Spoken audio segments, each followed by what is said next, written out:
Hi friends, I hope you have a wonderful day, and this time I'm going to be reacting to geography now, Germany. I'm kind of intrigued because sometimes I'm thinking that some foods are kind-ish similar to ours. Uh, so yeah, I want to know more. Let's go. All right. Lederhosen, Schnitzel beer, Bratwurst order, bread and beer, complicated history beer, no humor, EDM, and gummy bears that will kind of like give you diarrhea, but it's like worth it. Ugh, those are such horrible stereotypes that Haribo is from Germany. Really? every German is so sick and tired of hearing. One gummy bear? It's time to learn geography. No! Hey everyone, I'm your host Barbie. So we've conquered Belgium's castle, jumped through Denmark's lagoon, danced through France's forest, and now we've made it to the final boss of the EU, Kingpin Germany. Level 1, begin. Ah, you know why I'm smiling. Yep, Germany has a lot of territorial anomalies. We'll get into that in a little bit, but first, Germany is located in central Western Europe, bordered by 9 other countries. Don't forget little Luxembourg, with small coasts on the North and Baltic Seas, which they own about 50 small islands. Now, Germany, like the US, is a federal republic which has 16 smaller states, or Bundesländer, each with its own constitution, 3 of which are cities, the capital Berlin, Hamburg, and Bremen, which is actually kind of like 2 cities, including Bremerhaven on the coast, but they kind of act like one entity.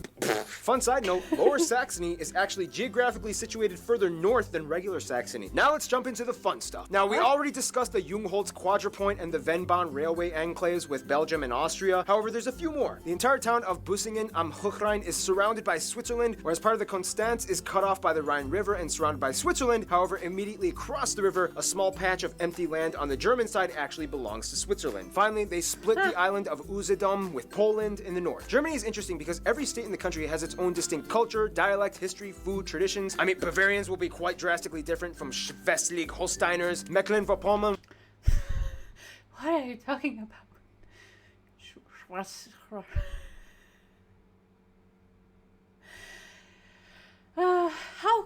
How can he say it? I don't know. Will be different from Saarland. This all has to do with ancient and recent history. Basically, in the quickest way I can summarize this, Germanic tribes, Roman wars, Charlemagne, 3 kingdoms, this guy marries an Italian, creating a whole new mess called the Holy Roman Empire, made up of 300 smaller separate kingdoms, states, and dukedoms, which had nothing to do with Romans. Teutonic Knights, Brandenburgs became Prussia, Habsburgs became Austrians, Lithuanians and Poles made their own thing, whereas the Hungarians joined the Austrians. Wars, battles, Napoleon comes over and messes everything up, and finally, German nationalism surges, and in 1871, Otto von Bismarck creates the first proto-German unified state. And then they're all like, oh dang, we came late to this game. We gotta scramble for some colonies. And that's how all of these countries at one point spoke German. Oh, and also keep in mind, like 300 years before this, a German banking company obtained colonial rights to Venezuela for like 20 years. They were looking for the lost city of El Dorado. So technically, you can kind of say Germans colonized the Americas, but it wasn't like a nationalized conquest thing. Fast forward even more, and then you get World War I, the monarchy ends, Treaty of Versailles, they lose land, Nazis come in, World War II, Germany splits in 2 for about 40 years, and then finally, we get the Germany we have today. East Germany, consisting of these states, is That's a bit messy and a lot. today still quite different from the rest of Germany as it was first occupied and influenced by the Soviet Union. They are generally not as well off economically as the rest of the country, as you can still see the blocky Soviet-style buildings sprawled throughout the regions. In fact, the city of Berlin was split in half, and the west side was actually an enclave of West Germany, only accessible by train and highway. You can even see from a satellite image the divide. East Berlin still uses the yellowish tinted sulfur vapor light bulbs, whereas the west still uses fluorescent and mercury arc white tinted light bulbs. Now the funny thing is, although Berlin is the largest city in Germany, the busiest airports are actually Frankfurt, Munich, Dusseldorf, with Berlin Tegel ranking at number 4. Otherwise, some top Frankfurt, I have used that. notable landmarks and spots would be the Brandenburg Gate, the Valhalla, Cologne Cathedral, the Ulminster Church, the tallest in the world, the Berlin Victory Column, and hundreds of castles all over. The most notable one probably being Neuschwanstein, the concept behind Disney's Cinderella Castle. Germany also has over 400 zoos, more than any other country in the world. And of course, everybody knows about the Autobahn, the highway system in which if you see this sign, it means there's no speed limit. And it's like that for a huge portion of the roadway. And no wonder, considering how vast and I didn't know that there isn't any speed limit. I thought that there is still some speed limit. What? Why Okay. those cultivated countrysides can get. Time for level 2. Okay, think of it this way. In Germany, the more down you go, the more up you move. Basically, Germany lies on the Okay. Atlantic shelf in the north that starts with the mudflats in the North Sea. Seriously, this island right here is accessible only for a few hours by foot until the tide comes and floods everything. Then everything just kind of creeps What? up into the Alps in the south by Bavaria and Baden-Württemberg, with the highest mountain, Zugspitze, located right along the border with Austria. Kind of like France, Germany is filled with a vast irrigating network of rivers like the Spree, Elbe, Weser, Rhine, and of course, the mighty Danube that starts here. About a third of the land is arable and another third is woodland, and after millennia of civilization, Germans have cultivated the crap out of their country. Most agriculture, of course, happens in the North Flat Plains and the Yep. central regions of the country, which is, by the way, kind of like Europe's tornado alley. Due to its position Oh. sandwiched between the Arctic blasts of Scandinavia and the moist, warm jet streams of the Mediterranean below, Germany can be an atmospheric war zone in the summer. There are more tornadoes on average in Germany than any other country in Europe. Speaking of flat farmland, Yeah, for us, we kind of don't have them. Kind of. Germany is the world's largest rye and hop producer. Germans abso-freaking-lutely love their bread. There are over 300 different kinds of bread in the country, Okay. more types than any other country in the world, and almost every meal incorporates some kind of slice or small bun or Brötchen of bread. Hast du gluten-free? Nein! Germans are heavy meat eaters, specifically in pork. They basically know every possible way to cook a pig. Over 50 different types of sausage exist alongside schnitzels, rouladen, sauerbraten, Schweinsachse, and at a big party you might find Spanferkel. Beer reigns supreme all One little pig. Oh my gosh. At some point, seriously, in Latvia old movies, you can see those pigs cooking and stuff, you know. That's the reason why I'm saying it. Kinda-ish, similar-ish. over as the third largest consumers of beer after the Czech Republic. Even their president has no problem with public intoxication. And Austria. Germany is world renowned for their beer, which, by the way, follows the Reinheitsgebot rule in which they are only allowed to use water, hops, malt, and sometimes yeast. Nonetheless, about 1,300 breweries Just sometimes yeast. What? exist, pumping out over 5,000 brands. The oldest continuously existing brewery in the world, started by Benedictine monks in 1040 AD, can be found What? here. Germany takes the environment very seriously and for the past 2 decades has been going on a major green revolution. As of today, they have the largest installed solar power capacity, and green infrastructure practices like home-installed in turbines and solar panels have seen a huge surge in the past 10 years. Forests dominate the southern regions where the landscape gets hillier and mountainous, the most famous one being the Black Forest or the Schwarzwald in Baden-Württemberg. Deer, bears, boar, foxes, badgers, and the national animal, the eagle, can be found thriving in these parts. Nonetheless, economically, Germany is known mostly for their exceptional engineering and industry production. Companies we've all heard of like Volkswagen, Yep. BMW, Mercedes-Benz, Porsche, Audi, Telecom, Nivea, DHL, Bosch, Adidas, Puma! Adidas, Puma! Yeah, it's kind of like the whole biscoito bolacha thing from Brazil. Remember? Well, we have mudflats, tornadoes, pork, beer, mountains. All that's missing is people. Level 3. Fun little side note, in Germany, this is 3, not this. Now, if the EU was a family...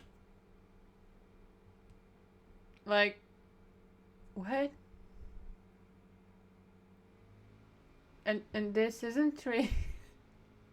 Like, how? What? Germany would kind of be like the dad who got out of rehab, reconciled with his wife and kids, and is taking his new life very seriously as he is haunted by the demons of his past every day. First of all, the country has about 82 million people and is the most populated in the EU, second most in Europe after Russia, and has the 4th largest nominal GDP in the world. About 80% of the country identifies as ethnically German, 12% other Europeans, mostly Polish, Italian, Dutch, and so on. Turks make up about 3.5%, Asians at 2%, and the rest are made up of other groups like Africans and Americans. Also, they use the euro, they use the C and F type outlets, and they drive on the right side of the road. Germany is without a doubt a global powerhouse. It is the strongest economy in the EU and makes up about 16% of the union's population. It's the 3rd largest exporter and importer of goods in the world. After the United States, Germany is also the 2nd most popular global migration destination. Germany experiences a high standard of living, tuition-free universities, if you get accepted that is, a mostly government-subsidized universal healthcare system, about a quarter is still privatized, and state pension for retirement at age 65. Now when it comes to language, things get a little tricky. Geography. Each state kind of has their own type of German. However, to get by, most Germans learn how to speak Hochdeutsch, or High German, which is the standard dialect. The European Charter, however, protects the minority languages of Frisian, Danish, Romani, Sorbian, which is like a Slavic-based language used along the Czech-Polish border, and Plattdeutsch, or Low German, which has similarities to Dutch and is typically used by the Amish and Mennonite communities across the world. In terms of regional distinctions, though, Germany is kind of divided into 5 cultural areas: Rhineland, East and Mitteldeutschland, Norddeutschland, Baden-Württemberg, and Bavaria. Rhineland is on the west side and has a culture somewhat more influenced by France, more Catholics, Carnival celebrations are huge out here. East and Middle Germany was the part that used to be its own country for 40 years as it was influenced by the Soviets. Sorbians can also be found here too. Northern Germany has a coastal sea culture that identifies closer with Denmark and the Netherlands. They are also known for being kind of quiet and reserved. Baden-Württemberg has an interesting Swabian culture where they speak a dialect so thick that only about 40% of it is intelligible to other Germans. And then you have Bavaria, which is where the Americanized, perpetuated stereotypes about Germany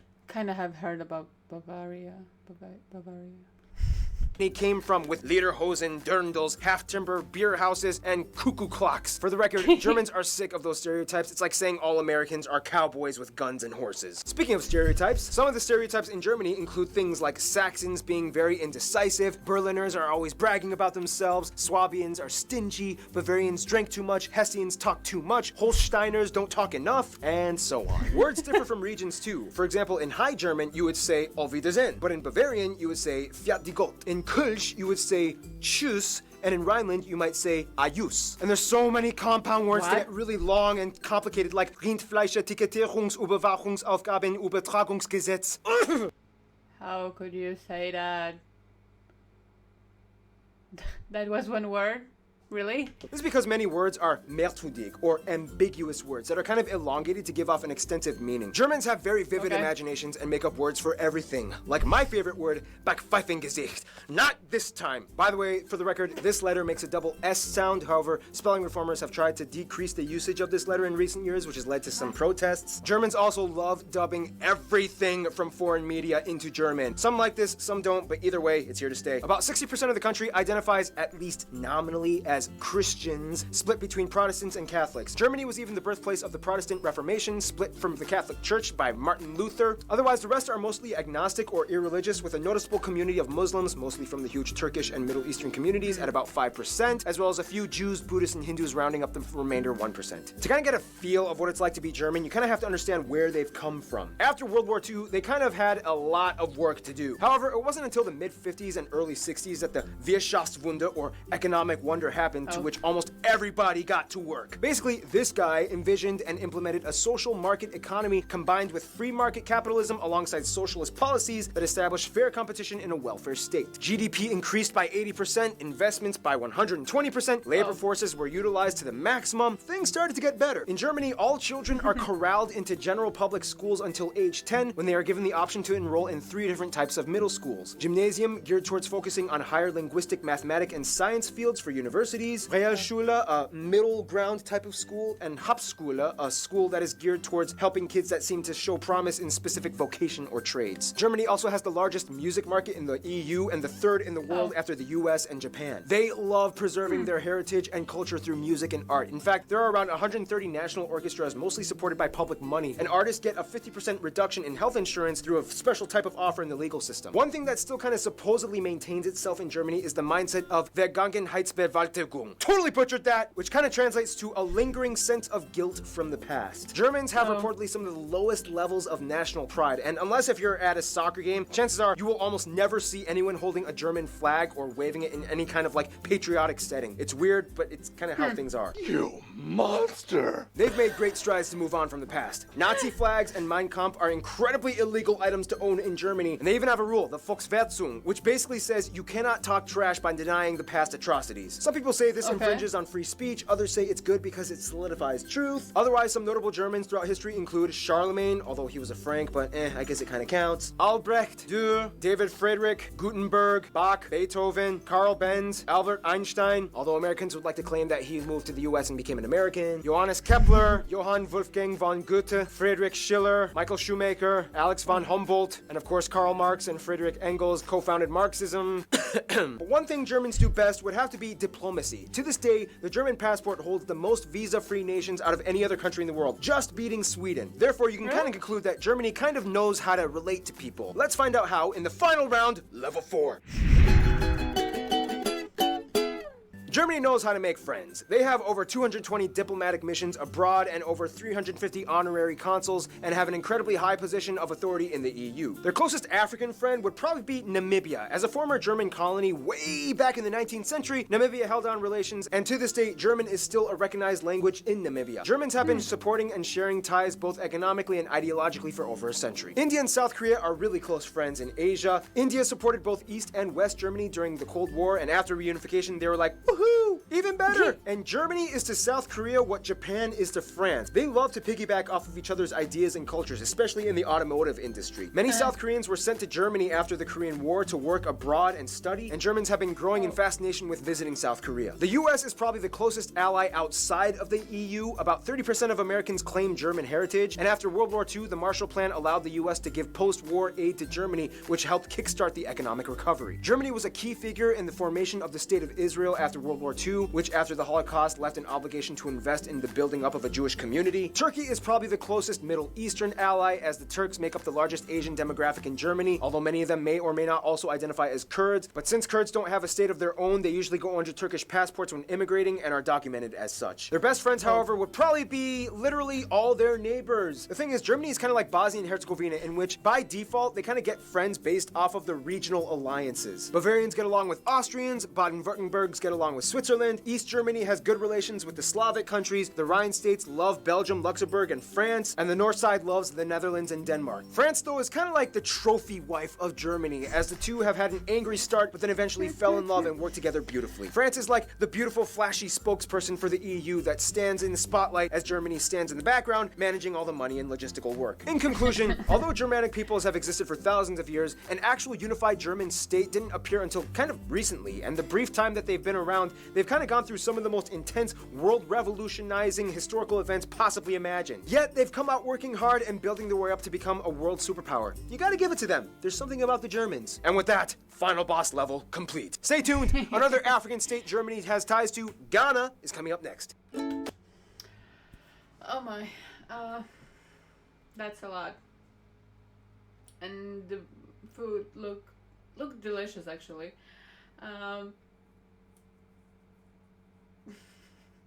I have been in Germany, but it was really long a while back, and it was basically running just through, because I was basically on a road trip with a bus, but we did go to Italy, so Germany was just in the middle for a short time, and yeah, I would totally love to go back there and actually do something and see something. So yeah, I did enjoy this video, and I hope you did as well. And yeah, if you did, please consider to leave a like and subscribe, and if you have some suggestions, please leave them in my Discord server, and take care of yourself. Bye.